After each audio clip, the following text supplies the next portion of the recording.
Hello to all, how are you? I hope you are very well. I am Paramjeet Kaur, hashtag Ojankins. I am a student of Ojank IS Academy. So let's move my new debate. Today debate topic is GEP. आज हम GEP के बारे में बात करते हैं. आइए देखते हैं क्या है, क्यों ये चर्चा में है, क्या उपाय हैं, GEP क्या है. ठीक है, जैसे कि रिसेंटली उत्तराखंड गवर्नमेंट ने ये अनाउंस किया है कि वह GEP के आधार पर अपने प्राकृतिक संसाधनों का मूल्यांकन करेगी. Okay, GEP means gross environment product के आधार पर ही वो क्या करेगी, अपने जो प्राकृतिक संसाधन हैं, नेचुरल रिसोर्सेज हैं, उनका मूल्यांकन करेंगी. ओके, राज्य ने अपने 4 महत्वपूर्ण प्राकृतिक संसाधनों को मौद्रिक मूल्य प्रदान कर इनके गुणवत्ता और मात्रा को मूल्य के GEP का निर्धारण करने का आधार बनाया है. ये प्राकृतिक संसाधन कौन कौन से हैं?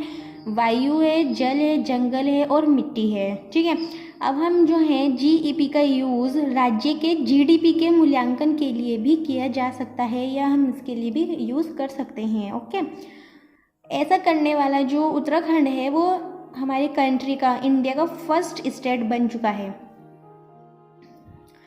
जो GEP है ये है पारिस्थितिक तंत्र में तेजी से बढ़ते क्षरण को देखते हुए पारिस्थितिक अर्थशास्त्रियों द्वारा GEP का विचार दिया गया है. 1981 में एक नया शब्द पारिस्थितिक तंत्र सेवाएं इकोसिस्टम सर्विस गढ़ा गया ताकि शिक्षाविदों को इस ओर आकर्षित किया जा सके. वर्ल्ड लेवल पर अगर हम देखते हैं तो 1997 में रॉबर्ट कांस्टांजा ने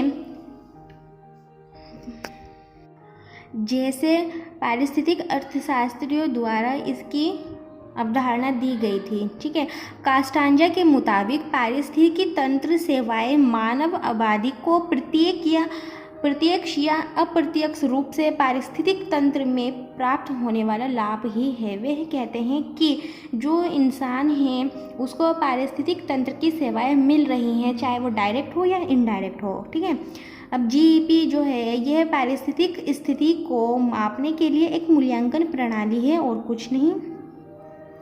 इसे पारिस्थितिक तंत्र द्वारा मानव कल्याण, आर्थिक और सामाजिक सतत विकास के उत्पाद और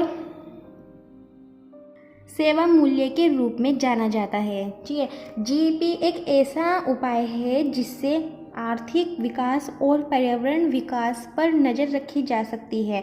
यह किसी वर्ष में GDP की बराबरी में जंगलों, मिट्टी और पानी के विकास तथा हवा की गुणवत्ता के बारे में जानकारी भी प्रदान कर सकता है. ठीक है, इससे यह समझने में मदद मिलेगी कि आर्थिक विकास पर्यावरण की कीमतों पर तो नहीं हो रहा है. जैसे कि हम अपनी हर डिबेट में कहते हैं कि हम सभी को जितना हमें इकोनॉमिक डेवलपमेंट देखना है उतना ही हमें इन्वायरमेंट डेवलपमेंट भी देखना है. तो GEP का यूज़ करके हम ये देख सकते हैं कि हम कितना इकोनॉमिक डेवलपमेंट कर रहे हैं, कहीं वो हमारा पर्यावरण की कीमतों पर तो इतना नहीं हो रहा है. तो हम इन सब चीज़ों को अच्छे से देख पाएंगे. ठीक है, और हम बात करते हैं कि ये उत्तराखंड के लिए इतना अहम क्यों है. जैसे कि पारिस्थितिक तंत्र से मिलने वाली सेवाएं. ठीक है, जैसे हमारा क्या है, वन है, झील हैं, घास के मैदान हैं और लकड़ियां हैं. ये सब चीज़ क्या है, मनुष्य को मिलने वाले लाभों के प्रतिनिधित्व करती हैं. ठीक है, इन सभी से हम मनुष्य को क्या मिलता है, लाभ मिलता है. तो जो उत्तराखंड राज्य है उसका 71% एरिया जो है वो वन क्षेत्र के अंतर्गत आता है. हिमालय में कई हिमालय नदियों का उद्गम स्थल उत्तराखंड में ही है. कार्बेट और राजाजी टाइगर रिजर्व जैसे वन्यजीव अभयारण्यों का घर भी उत्तराखंड है. ठीक है, इन सभी प्राकृतिक संसाधनों के साथ उत्तराखंड अपनी जैव विविधता के लिए भी जाना जाता है.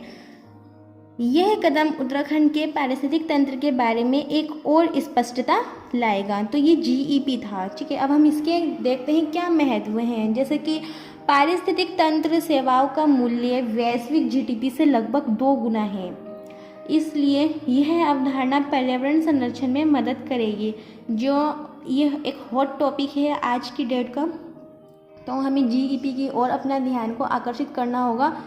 क्योंकि ये एक बात कह रही है जैसे कि पर्यावरण संरक्षण की, और यह जलवायु परिवर्तन के प्रभाव से बचाने में भी हेल्प करेगी। ठीक है, जीईपी जो है न केवल आर्थिक लाभ बल्कि हर क्षेत्र की पारिस्थितिक लागत को भी दर्शाने में हेल्प करेगी।